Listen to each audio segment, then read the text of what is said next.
Hello everyone, welcome back to my channel. अगर आप सोच रहे हो कि 2026 में नेटवर्क इंजीनियर का करियर कैसा होने वाला है, कौन सी स्किल सीखनी चाहिए और जॉब का रोड मैप क्या है, तो ये वीडियो आपके लिए कंप्लीट गाइड है। इस वीडियो में हम देखेंगे नेटवर्क इंजीनियर बनने का step by step road map. तो सबसे पहले हम जानने की कोशिश करते हैं what is the network engineer, कि नेटवर्क इंजीनियर क्या होता है।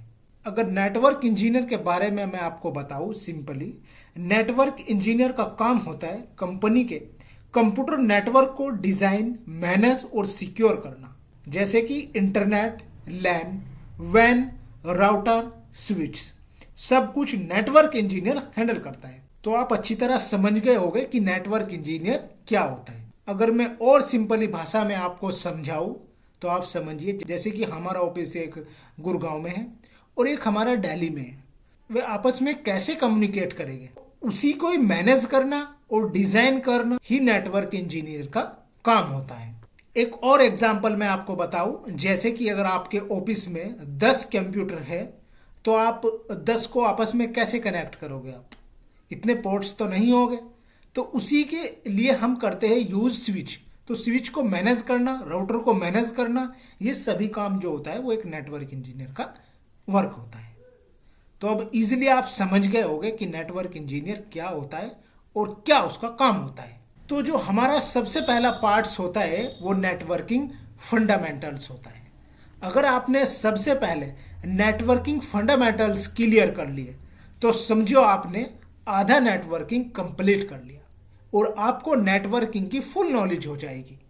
तो उसमें कौन कौन से टॉपिक्स हैं वे थोड़ा हम देखते हैं। उसमें सबसे पहले हमारा आ जाता है OSI model and TCP model.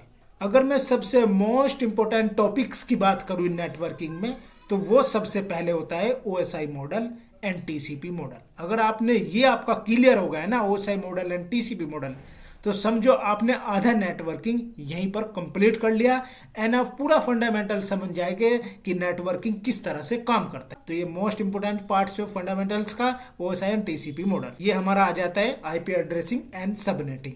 ये भी इंपॉर्टेंट पार्ट्स होता है कि कंप्यूटर को कैसे IP दिया है, राउटर को कैसे IP दिया जाता है, IP कैलकुलेशन कैसे निकालते हैं। IP बड़ा इंपॉर्टेंट पार्ट्स हो जाता है ये IP भी, ये भी आपको समझना है।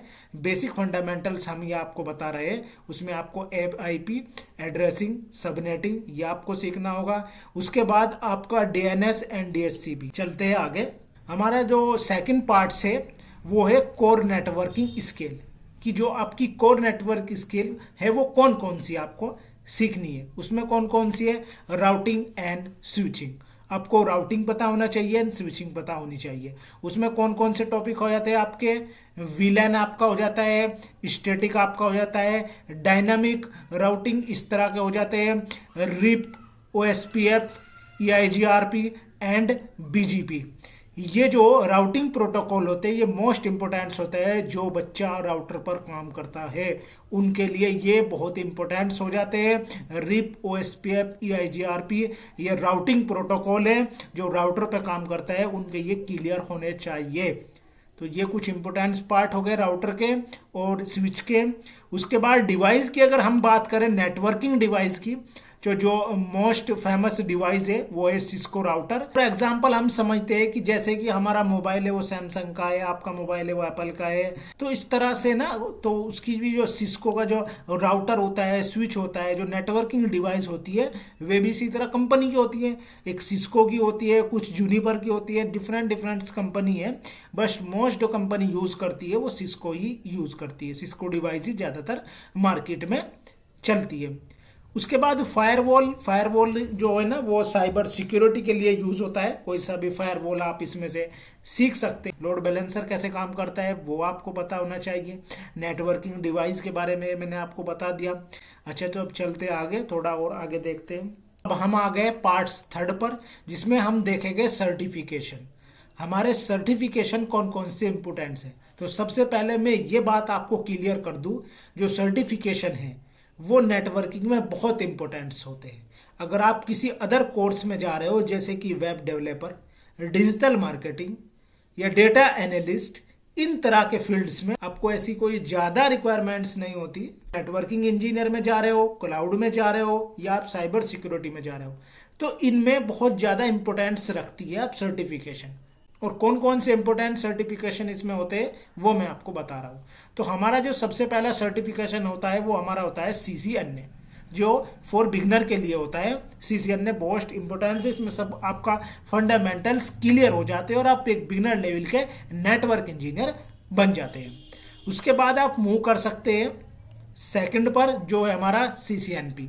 ये एक एडवांस प्रोफेशनल लेवल इंजीनियर बन जाते हैं आप।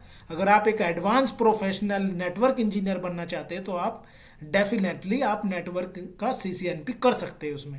उसके बाद आप एक क्लाउड कर ले, उसमें से कोई सा भी क्लाउड कर सकते हैं, वो चाहे AWS हो या Azure हो, इनमें से कोई भी एक क्लाउड कर लो तो आप डेफिनेटली एक स्ट्रॉन्ग नेटवर्क इंजीनियर बन जाते हो। तो ये कुछ सर्टिफिकेशन मैंने आपको बताए, इनमें से करो पहले CCNA करो आप। CCNA के बाद आप, ऐसा नहीं है कि डायरेक्ट आप CCNP पे जाओ, आप as a fresher network engineer jobs पकड़ लो, तो उसके बाद आप मूव करो CCNP पर। CCNP कंप्लीट करने के बाद आप एक क्लाउड कर लो, उसमें से आप चाहे AWS कर लो चाहे Azure कर लो। आप सर्टिफिकेशन का पार्ट समझ गए होगे, चलते हो आगे और देखते हैं। पार्ट्स 4 पर हम आ जाते हैं, एडवांस स्किल्स फॉर 2026। 2026 में कौन सी एडवांस स्किल है जो आपको जरूरत पड़ने वाली है नेटवर्किंग में। तो उसमें कौन कौन सी, आपका नेटवर्क सिक्योरिटी सबसे पहले नंबर पर आ जाता है। उसके लिए आपको फायरवॉल सीखना पड़ेगा, VPN सीखना पड़ेगा, इस तरह के टूल्स आपको सीखने पड़ेंगे नेटवर्क सिक्योरिटी इंजीनियर बनने के लिए। अगर आप क्लाउड में जाना चाहते हो, आपको AWS और Azure इस तरह का एक क्लाउड आप सीख लो तो आप क्लाउड नेटवर्क इंजीनियर बन सकते हो। अगर आप जाना चाहते हो ऑटोमेशन में, जो कि आजकल ट्रेंडिंग में चल रहा है, तो उसके लिए आपको पाइथन सीखनी होगी। तो ये मैंने कुछ एडवांस स्किल आपको बताई। अब आगे चलते और देखते हैं। अब हम आ गए पार्ट्स 5 पर, job roles and career option कौन कौन से इसमें, ये भी देखना जरूरी है, ये भी देख लेते हैं। तो उसमें जो हमारे करियर ऑप्शन है वे कौन कौन से, network engineer, network administrator, system engineer and cloud network engineer. तो ये कुछ आपको मैंने जॉब रोल्स इसमें आपको मैंने बताए कि कौन कौन से इसमें हो सकते हैं। तो फायरिंग सेक्टर्स की अगर मैं बात करूं तो उसमें IT companies, data centre, telecom companies, cloud providers. तो ये कुछ मैंने आपको बताया जॉब रोल्स के बारे में, तो आप अच्छी तरह समझ गए होंगे। चलते आगे। फाइनली हम आ गए पार्ट 6 पर, जो कि हमारा लास्ट पार्ट है। इसमें हम देख लेते हैं नेटवर्क इंजीनियर सैलरी। तो इसमें सैलरी की बात कर लेते हैं। जो आपकी फ्रेशर सैलरी होने वाली है वो कितनी होगी, 3 to 6 LP। अगर आपको 2 से 5 ईयर का एक्सपीरियंस हो जाता है तो आपकी जो सैलरी होगी वो 6 to 12 LP आपकी सैलरी हो जाएगी। उसके बाद अगर प्लस आपको एक्सपीरियंस और ज़्यादा हो जाता है तो आपकी जो सैलरी है 12+ LP आपकी हो जाती है। स्टेप बाय स्टेप सारे पार्ट्स आपको क्लियर हो गए होंगे। अगर वीडियो अच्छी लगी हो लाइक करें, सब्सक्राइब करें, कमेंट करें।